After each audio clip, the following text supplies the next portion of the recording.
요셉의 인생에서 가장 중요한 핵심 중 하나는 바로 하나님의 섭리입니다. 이 하나님의 섭리에 대해서 웨스트민스터의 소요리 문답 제11문답에 따르면 이렇게 기록하고 있습니다. 같이 읽어보겠습니다. 시작. 하나님께서 모든 피조물과 피조물의 모든 행동을 덧없는 거룩하심과 지혜와 권능으로 보존하고 통치하시는 것. 여러분, 신자든 불신자든 상관없이 세상 속에 속한 모든 사람에게 해당하는 일로서 나에게 보여지는 일들이 때로는 우연처럼 보일지라도 하나님의 다스림 가운데에 한치의 오차도 없이 하나님 당신의 뜻이 진행된다라는 고백이 바로 하나님의 섭리인 것입니다. 또한 하나님의 섭리 때문에 우리는 안전하고 평안한 삶을 살 수 있게 되어지는 것입니다. 나아가 하나님께서는 자신의 계획을 위해서 악도 사용하시죠. 요셉의 형들은 요셉을 시기하여 노예로 팔았지만 하나님께서 야곱 가족의 생명을 구원하시기 위해 요셉을 애굽 땅으로 먼저 보내셨다라는 것에서 우리는 이를 확인할 수 있습니다.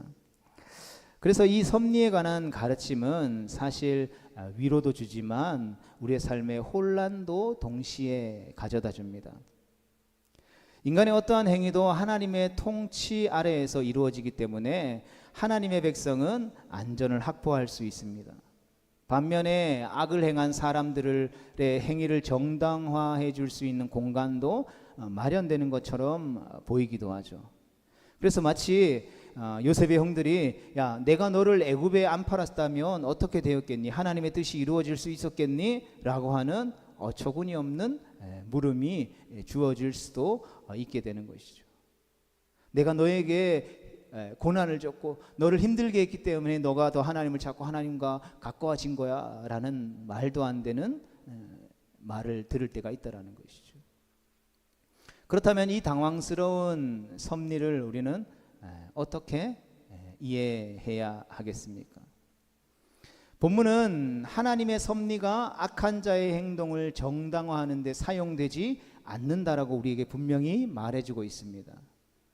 섭리를 고백하는 자는 악을 행한 형들이 아니라 바로 악한 일로 인해서 고난과 아픔과 슬픔을 당한 요셉이라는 점을 우리는 주목할 필요가 있습니다. 요셉이 자기의 인생 가운데에 섭리하신 하나님의 주권적인 역사를 되돌아보며 고백하는 것이죠. 그래서 형들을 진정으로 용서하고 그 형들을 받아들일 수 있게 된 것이죠. 내가 이곳에 서 있는 것은 당신들이 나를 팔았기 때문이 아니라 하나님께서 생명을 구원하시려고 나를 먼저 보내셨기 때문이다라고 하면서 말입니다. 그러므로 이 세상을 살아가는 성도, 부름받은 하나님의 백성으로서 우리의 인생을 바라보는 자세는 하나님의 실제적인 통치를 바라보며 살아가는 것이어야 하는 것이죠. 그러하기에 오늘 본문 말씀을 통해서 내가 속한 이 공동체, 내가 예배하는 이 자리에 내가 있게 된 것이 하나님의 선하신 뜻과 하나님의 선하신 손길이었기 때문임을 고백하는 시간이 되어질 수 있게 되기를 주님의 이름으로 축복합니다. 나아가 요셉을 애굽으로 형제들보다 먼저 보내신 것과 마찬가지로 우리를 먼저 보내신 이유가 있다라는 것이죠.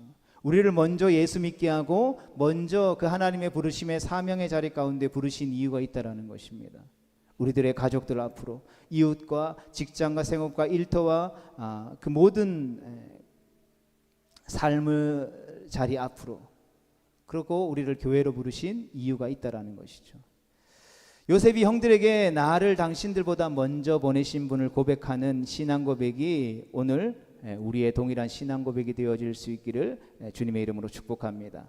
그리고 그 선하신 주님의 일하심과 손길을 믿음의 눈을 들어서 바라볼 수 있게 되기를 주님의 이름으로 축복합니다. 지난 시간 우리는 유다의 탄원으로 인해서 요셉은 주체할 수 없을 만큼의 큰 감정을 불러 일으켰다라는 것을 보게 됩니다. 이로 인해서 요셉은 대성통곡까지 하게 되죠. 유다의 탄원을 들은 총리 요셉은 갑자기 소리를 질러 형들만을 남겨둔 채 모든 종들을 다 나가도록 하게 되죠.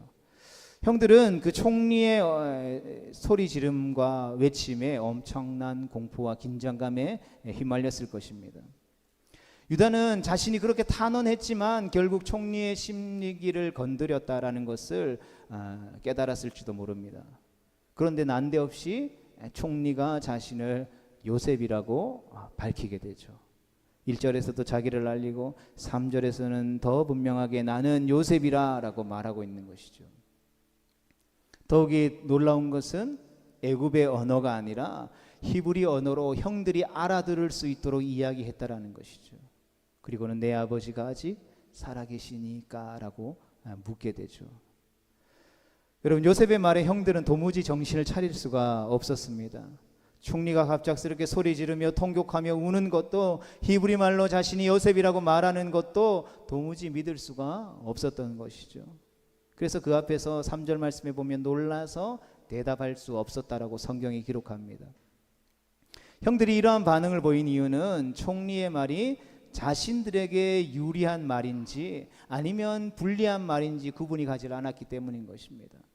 즉 쉽게 말해서 상황 파악이 제대로 되지 않았다라는 것이죠. 총리가 요셉이라니, 베냐민만은 어떻게든 살리려고 했는데 베냐민은커녕 우리 모두 죽게 생겼구나라고 망연자실했을지도 모릅니다. 그리고 요셉이 가까이 오라고 자기들에게 말했을 때에는 이 말이 더욱더 무시무시한 말로 들렸을 것입니다. 이제는 꼼짝없이 죽겠구나 생각했겠죠. 여러분, 마음의 거리는 몸의 거리라고도 하지 않습니까? 여러분, 거리낌이 있고 마음이 불편한 사람과는 자연스럽게 거리를 유지하고 싶은 것이 사람입니다. 하지만 요셉이 형들에게 가까이 오라는 말은 형들이 생각하는 것과는 전혀 다른 차원의 말이었죠. 이제 내가 너희에게 복수하겠어 라는 뜻이 아니라 나는 당신들에게 아무런 불편함도 없고 원한도 없다라는 화해의 의사로서 가까이 올 것을 주문한 것이죠. 여러분, 그 증거가 5절 말씀입니다. 같이 한 번 더 읽겠습니다. 시작. 당신들이 나를 이곳에 팔았다고 해서 근심하지 마소서, 한탄하지 마소서. 하나님이 생명을 구원하시려고 나를 당신들보다 먼저 보내셨나이다. 아멘. 여러분, 겁을 먹은 형들이 근심하지 말고, 즉 슬퍼하지 말고 한탄하지 말고 자책할 필요 없다라고 말한 이유가 밝혀지죠. 이 모든 일은 하나님께서 생명을 구원하시려고 나를 이곳에까지 보내셨기 때문이다 라고 고백하는 것입니다. 이 사실은 7절과 8절에서도 반복되어지죠. 같이 읽겠습니다. 시작. 하나님이 큰 구원으로 당신들의 생명을 보존하고 당신들의 후손을 세상에 두시려고 나를 당신들보다 먼저 보내셨나니, 그런즉 나를 이리로 보내니는 당신들이 아니요 하나님이시라. 하나님이 나를 바로에게 아버지로 삼으시고 그 온 집의 주로 삼으시며 애굽 온 땅의 통치자로 삼으셨나이다. 아멘. 여러분, 요셉의 이 고백은 그가 그토록 오랫동안 고통을 당하면서도 억울한 삶을 살아가면서도 어떻게 그 상황을 꿋꿋하게 이겨낼 수 있는지를 잘 보여주는 내용입니다. 그것은 하나님께서 창세기 37장을 시작으로 꿈을 통해서 계시해 주실 뿐만 아니라 창세기 38장과 39장 말씀을 통해서 고통 속에 있다 할지라도 인자를 더하셔서 요셉과 함께 하심으로 형통하게 하시고, 41장에 가서는 순간마다 하나님의 영이 명철과 지혜를 주심으로 그 인생길을 바라보고 인생길을 헤쳐나갈 수 있게 하셨기 때문인 것이죠. 그러하기에 45장 오늘 본문에 와서 갑자기 이를 요셉이 깨달은 것이 아니라는 것이죠. 요셉의 이 고백은 사명자로서 하나님에 대한 믿음과 아버지 야곱과 할아버지 이삭과 아브라함을 통해 언약을 주신 하나님의 그 인자하심과 성실하심을 알고 신뢰함으로 깨닫게 된 그의 인생의 신앙 고백인 것이죠.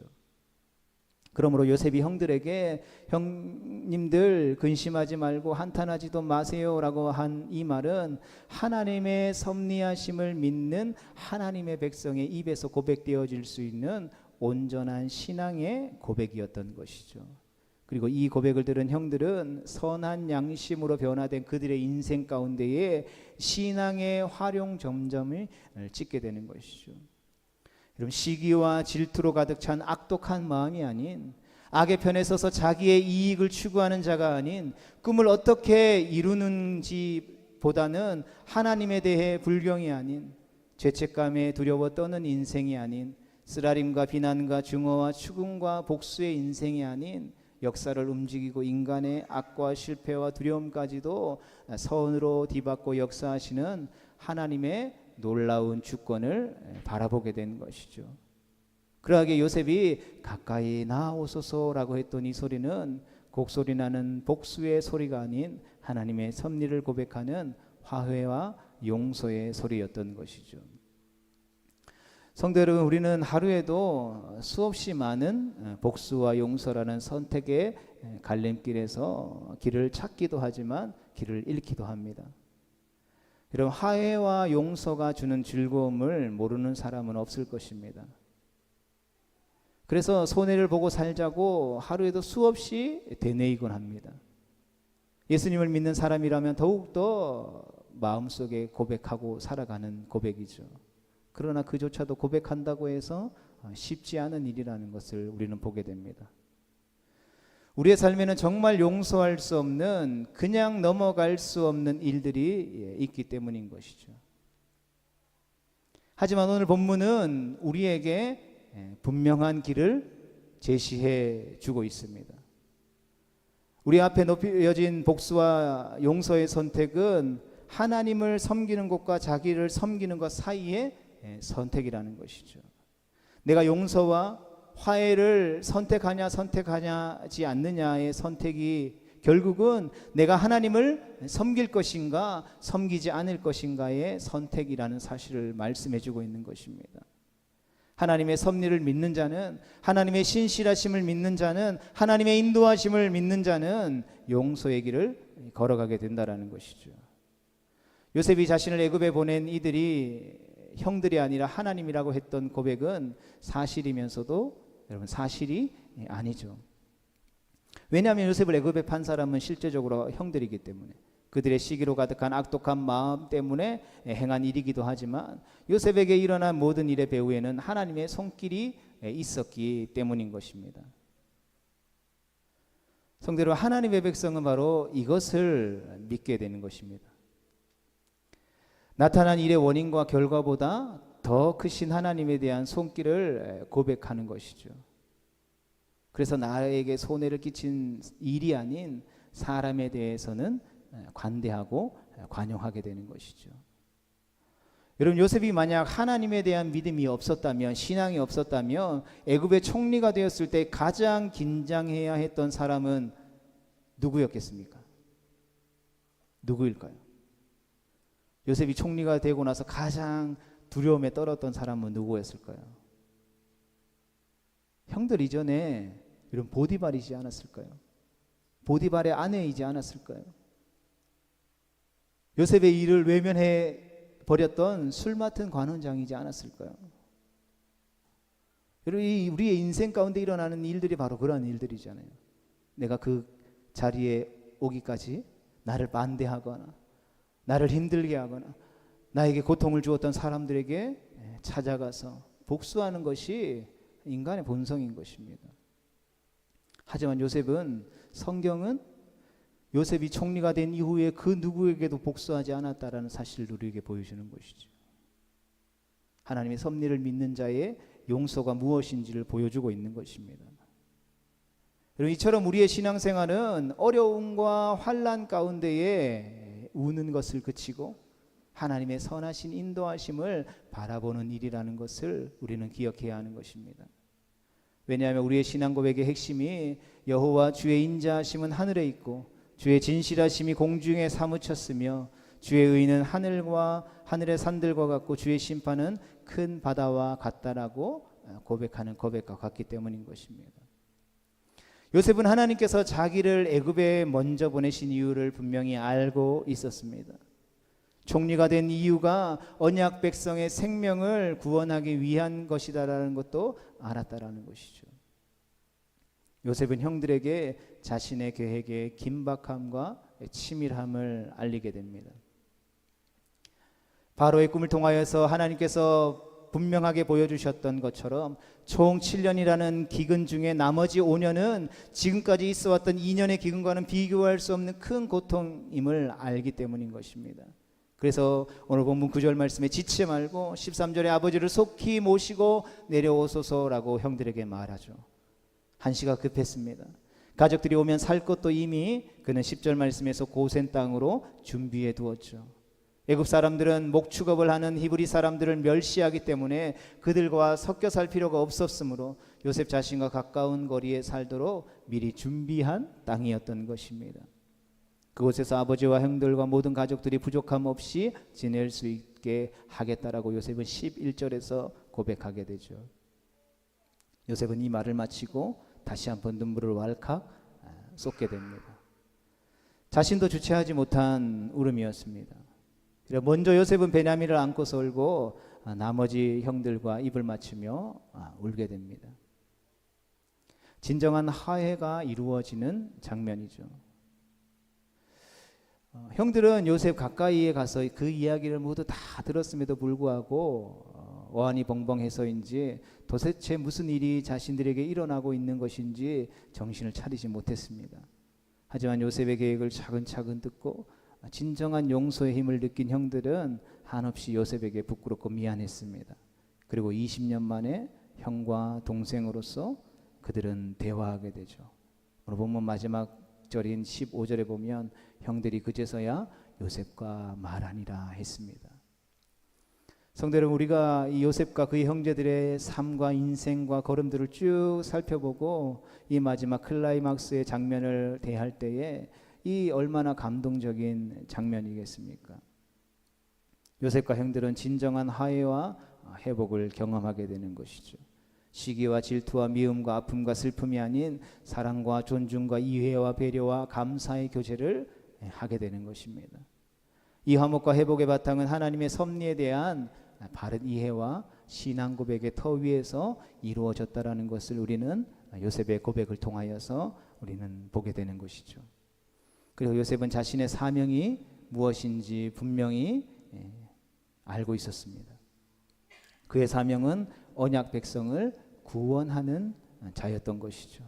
하나님의 교회를 보호하고 어려움 속에서도 그 어려움을 이겨내고 이기도록 이끄는 자임을 분명히 했다라는 것입니다. 나를 바로에게 아버지로 삼으시고 그 온 집의 주로 삼으시며 애굽 온 땅의 통치자로 대제국의 총리가 되게 하신 것은 하나님의 큰 구원을 위한 직분을 감당하게 하시기 위함이었다라는 것이죠. 그래서 긴박함과 치밀한 계획으로 가정들을 고센 땅으로 이끄는 것입니다. 사랑하는 성도 여러분, 우리 또한 먼저 보냄을 받은 자인 줄로 믿습니다. 부모로서 우리의 자녀들에게 먼저 보냄을 받았습니다. 또 큰 구원의 직분자로서 자녀들의 영혼을 위해 부름을 받았다라는 것이죠. 자녀들의 생명과 필요를 채워줄 뿐만 아니라 언약의 후손을 세상에 두기 위해 부름받았다라는 것입니다. 이 세상에 하나님의 백성으로 살아가는 하나님의 섭리를 고백하는 자로서 부름을 받았다라는 것이죠. 동시에 우리의 가정으로, 직장으로, 교회로, 세상으로, 일터로 먼저 보내심의 부름을 받은 줄로 믿습니다. 우리가 사는 곳에서 하나님의 백성으로서 죽어가는 소망 없는 자들에게 생명의 복음을 전하는 자로, 그 소망의 이유를 전하는 자로, 영생의 기쁨을 전하는 자로서 우리 모두가 먼저 부르심을 받았다라는 것이죠. 그리고 우리를 먼저 부르신 그 이유를 베드로전서 2장 9절은 이렇게 우리에게 말씀해 주고 있습니다. 같이 보겠습니다. 시작.